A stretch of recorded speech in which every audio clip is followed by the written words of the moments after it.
जय हिंद साथियों, आज की इस वीडियो में हम बाल विकास सीडीपी से रिलेटेड टॉप 50 क्वेश्चन करेंगे जो बार बार टीचिंग एग्जाम में सीटेट, यूपीटेट, रीट, एस्टेट में रिपीट होते हैं। चलिए शुरू करते हैं। सबसे पहला क्वेश्चन दोस्तों, विकास कभी न समाप्त होने वाली प्रक्रिया है, यह विचार किससे संबंधित है? तो हमारे पास चार ऑप्शन है। पहला है एकीकरण का सिद्धांत, ऑप्शन बी है अंतःक्रिया का सिद्धांत, ऑप्शन सी है अंतः संबंध का सिद्धांत, ऑप्शन डी है निरंतरता का सिद्धांत।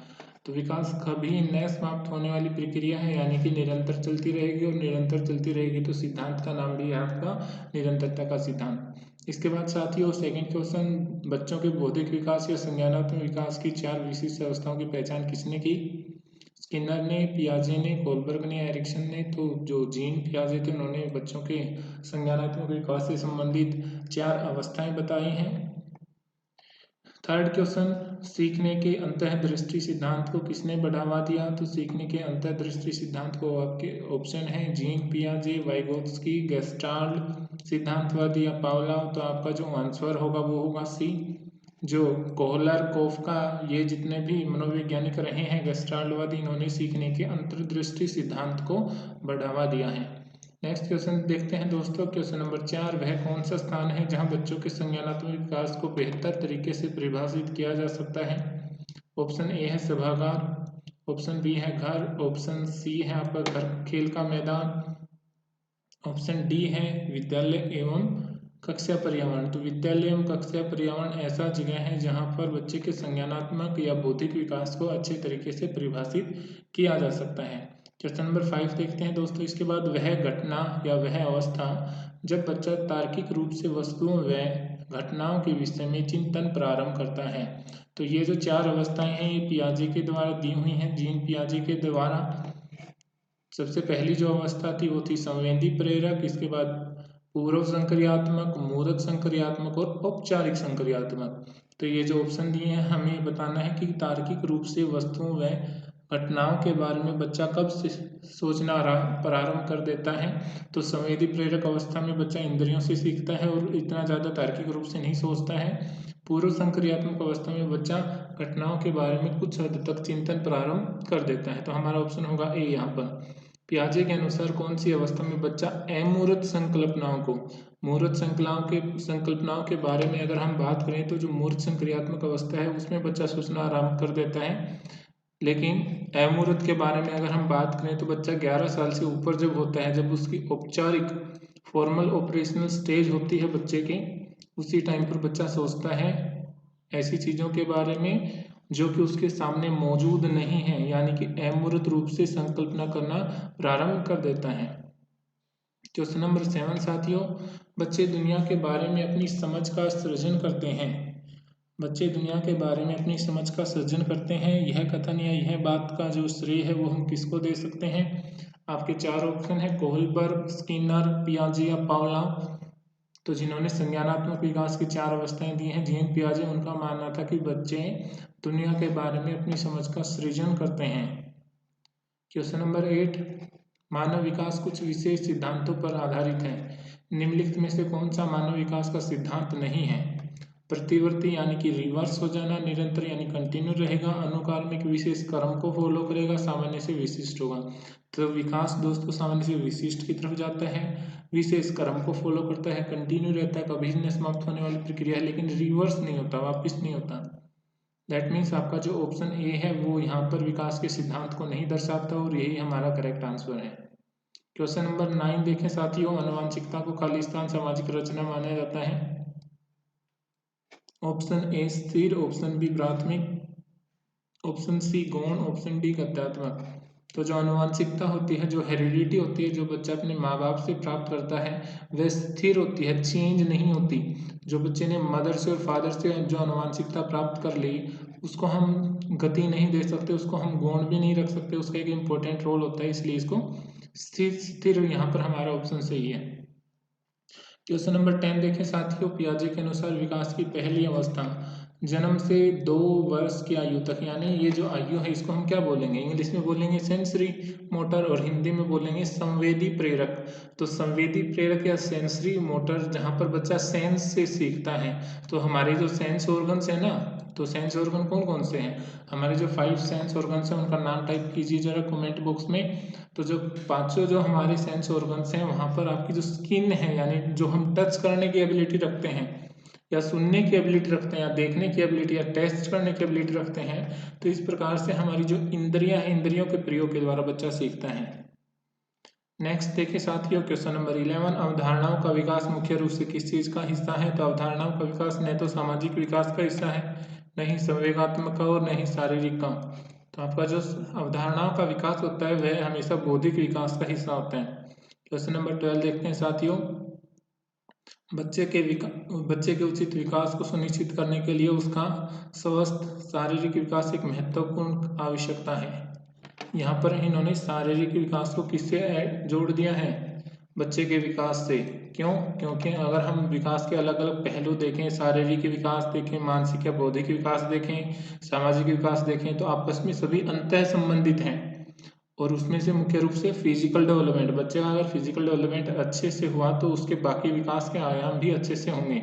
तो आप ऑप्शन देखते हैं सही है, क्योंकि शारीरिक विकास विकास के अन्य पक्षों के साथ अंतः संबंधित है, तो ये बात बिल्कुल सही है। गलत है, क्योंकि शारीरिक विकास तो गलत तो है ही नहीं ये कथन, शारीरिक विकास बच्चे का बहुत इंपॉर्टेंट है उसके विकास में। सी देखें, गलत हो सकता है, गलत नहीं हो सकता भाई, गलत है ही नहीं, तब हम यहाँ पे गलत का जो ऑप्शन है उसको रिजेक्ट कर देंगे। सही है, क्योंकि विकास क्रम में शारीरिक विकास सबसे पहले आता है, तो सही है। बट जो जो आपका ऑप्शन ए है वो ज़्यादा सही है, ऑप्शन डी भी गलत नहीं है। अगर ऑप्शन ए नहीं होता तो फिर हम डी के साथ जाते हैं। नेक्स्ट देखिए साथियों, खिलौनों की आयु किसे कहा जाता है। तो जो पूर्व बाल्यावस्था है, पूर्व बाल्यावस्था में बच्चा खिलौनों के साथ ज़्यादा खेलता है। फिर जो ऑप्शन सेकंड है उत्तर बाल्यावस्था, उत्तर बाल्यावस्था में बच्चा खेलने किसे दूर चला जाता है, उसकी वो प्ले एज। देखिए खिलौना अवस्था यहाँ पर है आपकी टॉय एज, टॉय एज, और जो प्ले एज है यानी खेल की अवस्था वो है आपकी उत्तर बाल्यावस्था। शिशुअवस्था में बच्चा इंद्रियों के प्रयोग से सीखता है, और ऑप्शन डी में से कोई नहीं, तो आपका ऑप्शन ए सही होगा। इसके बाद क्वेश्चन नंबर 14, निम्न में से कौन सी पूर्व बाल्यावस्था की विशेषता नहीं है। दल या अनुकरण में रहने की अवस्था, अनुकरण करने की अवस्था, प्रश्न करने की अवस्था, या खेल अवस्था। तो अभी हमने आपको बताया कि जो उत्तर बाल्यावस्था, उत्तर बाल्यावस्था की जो एज है उसको बोलते हैं खेलने की अवस्था या प्ले एज। तो यह पूर्व बाल्यकाल की विशेषता नहीं है, तो इसने नहीं पूछा, तो आपका आंसर होगा ऑप्शन डी। इसके बाद साथियों क्वेश्चन नंबर 15 हम देखते हैं। क्वेश्चन नंबर 15 में दिया है, उत्तर बाल्यावस्था में बालक भौतिक वस्तुओं के किन आवश्यक तत्वों के बारे में जानकारी प्राप्त कर लेता है या उनमें परिवर्तन को समझने लगता है। पहला ऑप्शन है आपका द्रव्यमान, बी है द्रव्यमान और संख्या, थर्ड है सी है संख्या, ऑप्शन डी है द्रव्यमान, संख्या और चेतन। तो दोस्तों यहाँ पर उत्तर बाल्यावस्था में बच्चा द्रव्यमान, संख्या और क्षेत्र में परिवर्तन को समझने लगता है। विकास क्या है, ऑप्शन देखिए, विकास के बारे में आपको पूछा है, परिवर्तनों की उत्तरोत्तर श्रृंखला, अभिप्रेरणा के फलस्वरूप होने वाली परिवर्तनों का उत्तरोत्तर श्रृंखला, या फिर अभिप्रेरणा एवं अनुभव के फलस्वरूप होने वाले उत्तर परिवर्तनों की उत्तरोत्तर श्रृंखला, डी है परिपक्वता एवं अनुभव के फलस्वरूप होने वाले परिवर्तनों की श्रृंखला। तो यहाँ पर दोस्तों हमारा जो ऑप्शन सी है वो सबसे करेक्ट है, अभिप्रेरणा एवं अनुभव के फलस्वरूप होने वाले परिवर्तनों की उत्तरोत्तर श्रृंखला। दोस्तों आपको यह वीडियो अभी तक अच्छा लगा है, बहुत सारे क्वेश्चन देखिए यहाँ पर रिपीट हुए हैं, वही क्वेश्चन हम आपको बार बार इंपॉर्टेंट क्वेश्चन की फॉर्म में करवा रहे हैं यहाँ पर, क्योंकि टीचिंग एग्जाम में अगर हम देखें तो उनके जो बेसिक कॉन्सेप्ट हैं, पियाजे का सिद्धांत है, वृद्धि और विकास है, यहीं से क्वेश्चन आते हैं। तो यहाँ पर आपका जो नेक्स्ट, अगर आपको ये वीडियो अगर अच्छा लगा तो आप अभी तक लाइक ज़रूर कर दीजिए जिसने लाइक नहीं किया है। विकास के संदर्भ में निम्न में से कौन सा कथन सत्य नहीं है। विकास की प्रत्येक दशा के अपने खतरे होते हैं, जी बिल्कुल होते हैं। विकास उकसाने या बढ़ावा देने से होता है, नहीं होता नहीं है, यानी कि उसने सत्य नहीं कहा, तो अभी तक हमारा यह जो कथन है वो सत्य नहीं है। नेक्स्ट देखते हैं, विकास सांस्कृतिक परिवर्तनों से प्रभावित होता है, बिल्कुल होता है। विकास के प्रत्येक अवस्था की अपनी विशेषताएं होती हैं, जी। तो आपका जो बी ऑप्शन है वही आपका आंसर होगा, क्योंकि उसने कहा है कि कथन सत्य नहीं है, जो झूठा कथन है वो हमें फाइंड आउट करना था। इसके बाद 18 देखिए, निम्न में से कौन सा विकासात्मक कार्य उत्तर बाल्यावस्था के लिए उपयुक्त नहीं है। सामान्य खेलों के लिए आवश्यक शारीरिक कुशलताएं सीखना, तो कुशलताएं सीखनी चाहिए बच्चे को। पुरुषोचित या स्त्रीचित सामाजिक भूमिकाओं को प्राप्त करना जी नहीं। अभी उत्तर बाल्यावस्था में बच्चा से हम ये उम्मीद नहीं करते कि वह समाज में जो पुरुष के लिए या स्त्री के लिए जो भूमिकाएं निर्धारित की गई हैं उनको फॉलो करेगा। इसके बाद व्यक्ति का आत्मनिर्भरता प्राप्त करना। आत्मनिर्भरता प्राप्त की जा सकती है अपने हम और बच्चों के साथ रहना और सीखना। ये तो जरूर सीखता है बच्चा। सामाजिक विकास बच्चे का तभी होता है। क्वेश्चन नंबर 19 कौन सा सिद्धांत व्यक्त करता है कि मानव मस्तिष्क एक बर्फ की चट्टान के समान है जो कि अधिकांशतः छिपी रहती है और उसका चेतन भाग के 3 स्तर हैं। तो यह अगर हम देखें तो यहाँ पर सिगमंड फ्राइड जी ने इसके बारे में बताया था अच्छे से। तो देखते हैं यहाँ पर क्या है, गुण सिद्धांत, प्रकाश सिद्धांत, मनोविश्लेषणात्मक सिद्धांत या व्यवहारवाद सिद्धांत। तो बिल्कुल सही आंसर आपका सी मनोविश्लेषणात्मक सिद्धांत बताते हैं कि आपका जो मन है, मानव मस्तिष्क है, वह एक छिपी हुई चट्टान, बर्फ में छिपी हुई चट्टान की तरह है जिसका ज़्यादातर हिस्सा बर्फ के नीचे है और ऊपर का भाग चेतन मन कहलाता है। और चेतन के भी 3 भाग हैं। नेक्स्ट देखिए, निम्न में से कौन सा कथन विकास के बारे में सत्य नहीं है। विकास के बारे में कौन सा कथन सत्य नहीं है बताना है हमें। विकास अंतःक्रिया का फल है। विकास एक व्यवस्थित श्रृंखला का अनुगामी है। बिल्कुल, विकास एक व्यक्तिगत प्रक्रिया है। विकास विशिष्ट से सामान्य की ओर होता है। तो आपका जो ऑप्शन डी है वो गलत है,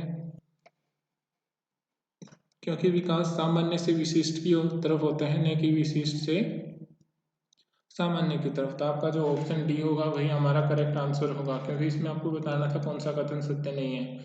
नेक्स्ट देखिए साथियों, बालकों की सोच अमूर्तता की अपेक्षा मूर्त अनुभवों एवं प्रत्ययों से होती है। तो यह कौन सी अवस्था है जब बच्चा अमूर्त वस्तुओं के बारे में नहीं जानता बट मूर्त वस्तुओं के बारे में कल्पना कर सकता है। तो यहाँ पर हम आसानी से देख सकते हैं कि जो मूर्त संक्रियात्मक अवस्था है, मूर्त संक्रियात्मक अवस्था, कॉन्क्रीट ऑपरेशनल स्टेज, यानी कि आपका ऑप्शन जो ए है वो कॉन्क्रीट ऑपरेशनल स्टेज मूर्त संक्रियात्मक अवस्था में आता है 7 से 12 वर्ष तक की आयु के लिए। नेक्स्ट क्वेश्चन साथियों, मानव विकास किन दोनों के योगदान का परिणाम है। अभिभावक एवं अध्यापक का, सामाजिक एवं सांस्कृतिक कारकों का, वंशाक्रम एवं वातावरण का। तो मानव का जो विकास है उसके वातावरण के ऊपर यानी समाज के ऊपर, सामाजिक विकास और वंशानुक्रम यानी हेरिडिटी के ऊपर डिपेंड करता है। ऑप्शन सी सही आंसर होगा। सही। इसके बाद 23rd क्वेश्चन देखिए साथियों, निम्न में से कौन सा पियाजे के अनुसार बौद्धिक विकास का निर्धारक नहीं है। सामाजिक संरचना, अनुभव और संतुलीकरण। तो पियाजे का जब भी क्वेश्चन आता है तो वो समाज की जो संरचना है उसको नहीं मानते थे कि वो विकास का निर्धारक है। नेक्स्ट देखिए साथियों, फ्राइड, पियाजे और अन्य मनोवैज्ञानिकों ने व्यक्तित्व की विभिन्न अवस्थाओं के संदर्भ में व्याख्या की है, लेकिन पियाजे के बारे में देखते हैं क्या कहा कि विकास की अवस्थाएं वातावरण से निर्धारित होती हैं। जी नहीं, पियाजे ने तो समाज और वातावरण की भूमिका को नकार दिया था। कहा कि शैशवावस्था के अनुभव ही अधिक प्रभावित होते हैं, बाकी अवस्थाओं के सीमित होते हैं। विभिन्न अवस्थाओं को समझने के लिए संज्ञानात्मक बदलाव के बारे में कहा था। तो यह बिल्कुल सही है कि उन्होंने संज्ञानात्मक बदलाव के बारे में बात की थी कि 4 स्टेज होते हैं, 4 अवस्थाएं होती हैं और हर अवस्था के अंदर संज्ञानात्मक। इसके बाद देखिए साथियों क्वेश्चन नंबर 24।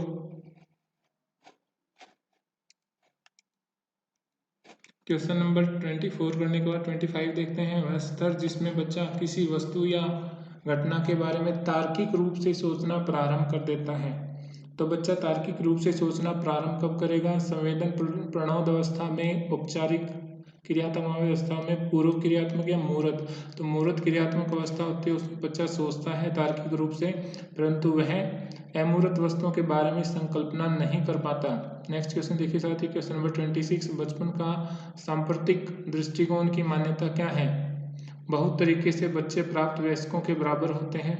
ऑप्शन बी, बच्चों को युवा प्राप्त वयस्कों के रूप में सबसे अच्छा माना जाता है। ऑप्शन सी, बचपन आधिकारिक रूप से प्रतीक्षा अवधि है। या ऑप्शन डी, बचपन वृद्धि और परिवर्तन की एक अनूठी अवधि है। तो साथियों क्वेश्चन नंबर 26 का हमारा आंसर है डी, बचपन वृद्धि एवं परिवर्तन की एक अनूठी अवधि है। क्वेश्चन नंबर 27 देखते हैं, मानवीय मूल्यों जो प्रकृति में सार्वत्रिक हैं के विकास का क्या अर्थ है। ऑप्शन है मतारोपण, ऑप्शन बी है अंगीकरण, ऑप्शन सी है अनुकरण, ऑप्शन डी है अभिव्यक्ति। तो मानवीय मूल्य जो प्रकृति में सार्वत्रिक हैं उसके विकास का अर्थ है अंगीकरण। उन मूल्यों का अंगीकरण कैसे किया जाए। क्वेश्चन नंबर 28 देखिए, निम्न में से किस स्तर पर बच्चे अपनी समकक्षी वर्ग के सक्रिय सदस्य बन जाते हैं। तो किशोर अवस्था वो अवस्था होती है जहाँ पर वो अपने जो समूह है उसका सक्रिय सदस्य बन जाते हैं और समूह के नियमों का पालन करते हैं, उसके अनुसार कोई भी काम कर सकते हैं जो सामाजिक रूप से मान्यता प्राप्त न हो। क्वेश्चन नंबर 29, बाल विकास की परिभाषा का अध्ययन क्षेत्र क्या है। मानवीय सामर्थ्य में परिवर्तन का परीक्षण करना, जीवन अवधि के दौरान व्यवहार की व्याख्या ढूंढना, बच्चों की वयस्क और वरिष्ठ नागरिकों के साथ तुलना करेगा, या फिर डी किसी बच्चे का संज्ञानात्मक सामाजिक और दूसरे सामर्थ्यों का क्रमिक विकास के लिए उत्तरदायी होगा। तो साथियों यहाँ पर हमारा बाल विकास की जो परिभाषा का अध्ययन क्षेत्र है वो डी है, बिल्कुल सही। किसी बच्चे के संज्ञानात्मक सामाजिक और दूसरे सामर्थ्यों का क्रमिक विकास के लिए उत्तरदायी होगा। पियाजे के अनुसार संज्ञानात्मक बाल विकास की कितनी अवस्थाएं सभी को याद हुई हैं, तो 4 अवस्थाएं हैं। लॉरेंस कोलबर्ग विकास के क्षेत्र में शोध के लिए जाने जाते हैं, किस क्षेत्र में, संज्ञानात्मक, शारीरिक, नैतिक या गामक। तो कोलबर्ग जी के जो नैतिक विकास के सिद्धांत है बहुत प्रसिद्ध हैं, तो हमारा आंसर होगा सी। 32 क्वेश्चन देखिए, पियाजे के अनुसार अमूर्त स्तर पर चिंतन बौद्धिक प्रक्रिया या समस्या समाधान किस अवस्था में करने लगता है। याद रखिए, जब भी अमूर्त स्तर पर चिंतन आ जाए तो आपकी जो औपचारिक संक्रियात्मक अवस्था है 11 से 16 साल, उसके अंदर बच्चा अमूर्त रूप से चिंतन करने लगता है। कोई वस्तु उसके सामने नहीं है फिर भी उसके बारे में बच्चा सोच सकता है, उसके बारे में तर्क कर सकता है। क्वेश्चन नंबर 33 देखिए, बिग वे हंट के अनुसार खालिस्तान की विशेषताओं को सर्वोत्तम रूप से व्यक्त करने वाला एक शब्द है परिवर्तन। परिवर्तन शारीरिक, सामाजिक और मनोवैज्ञानिक। तो शारीरिक परिवर्तन अगर अकेला आता है तो सबसे ज्यादा बाल्यावस्था में होते हैं, लेकिन यहाँ पर सामाजिक और मनोवैज्ञानिक परिवर्तन है। तो स्टैनले हॉल के अनुसार जिसको तूफान की अवस्था कहा जाता है और जिसमें सबसे ज्यादा शारीरिक, मनोवैज्ञानिक और सामाजिक परिवर्तन होते हैं वह अवस्था है किशोर अवस्था। नेक्स्ट क्वेश्चन, एक 13 वर्षीय बालक बात बात में अपने बड़ों से झगड़ा करने लगता है, हमेशा स्वयं को सही साबित करने की कोशिश करता है, तो वह अवस्था है उसके किशोरावस्था की अवस्था, जिसमें बच्चा, तो यहाँ पर एज देख लेते हैं, सीधा 13 साल का बच्चा दे दिया तो किशोरावस्था हो जाएगी। विशेषता भी दे दी उसने कि अपने बड़ों से झगड़ा करता है और स्वयं को हमेशा सही साबित करने की कोशिश करता है। 35 क्वेश्चन देखते हैं, शिक्षा मनुष्य में अंतर्निहित क्षमता का परिपूर्णता से विकास है। कथन किसका है, स्वामी विवेकानंद, स्किनर, पेस्टोलॉजी या रविंद्रनाथ टैगोर। तो ये जो कथन था वो स्वामी विवेकानंद जी ने कहा था कि शिक्षा मनुष्य के अंदर जितनी भी क्षमता है उसका परिपूर्णता से विकास करना ही है। क्वेश्चन नंबर 36, बालक के शारीरिक व क्रियात्मक विकास की दिशा क्या होती है। तो यह होती है भाई सिर से पैर की ओर और मिडल से बाहर की तरफ, यानी बच्चे का सिर पहले विकसित होता है, उसके बाद पैरों का हिस्सा, और बच्चे का जो शरीर का मध्य भाग है, बीच का हिस्सा, वह पहले डेवलप होता है और साइड का हिस्सा बाद में। तो यहाँ पर आपको ऑप्शन बी देखिए, सिर से पैर की ओर, शरीर के मध्य से बाहर की ओर। तो यह विकास का सिद्धांत में आता है यह भी। नेक्स्ट देखिए, मानव व्यक्तित्व परिणाम किस चीज का है। आनुवंशिकता और वातावरण का। केवल वातावरण का नहीं हो सकता, केवल आनुवंशिकता का भी नहीं हो सकता, पालन पोषण और शिक्षा का भी नहीं हो सकता। तो आनुवंशिकता और वातावरण की अंतःक्रिया का परिणाम है मानव का व्यक्तित्व। क्वेश्चन नंबर 38, वाइगोत्स्की बच्चों के सीखने में निम्न में से किस कारक की भूमिका पर बल देते हैं। तो जहाँ जो पियाजे जी हैं वो सिर्फ उनके संज्ञानात्मक विकास संज्ञानों पर ज्यादा बल देते हैं, वही वाइगोत्स्की जी सामाजिक संरचना पर। तो सामाजिक संरचना का जो सिद्धांत है वो वाइगोत्स्की जी ने दिया था, उस कारक पे सबसे ज्यादा बल देते हैं। मानव विकास को किन क्षेत्रों में विभाजित किया जा सकता है। संवेगात्मक, संज्ञानात्मक, आध्यात्मिक नहीं है भाई, ऑप्शन ए गलत हो गया। मनोवैज्ञानिक, संज्ञानात्मक, संवेगात्मक और शारीरिक, ये पर यहाँ पर सामाजिक नहीं आया हमारा। ऑप्शन सी देखिए, शारीरिक, आध्यात्मिक, संज्ञानात्मक या सामाजिक। तो आध्यात्मिक तो है ही नहीं यहाँ पे, शारीरिक, संज्ञानात्मक, संवेगात्मक और सामाजिक।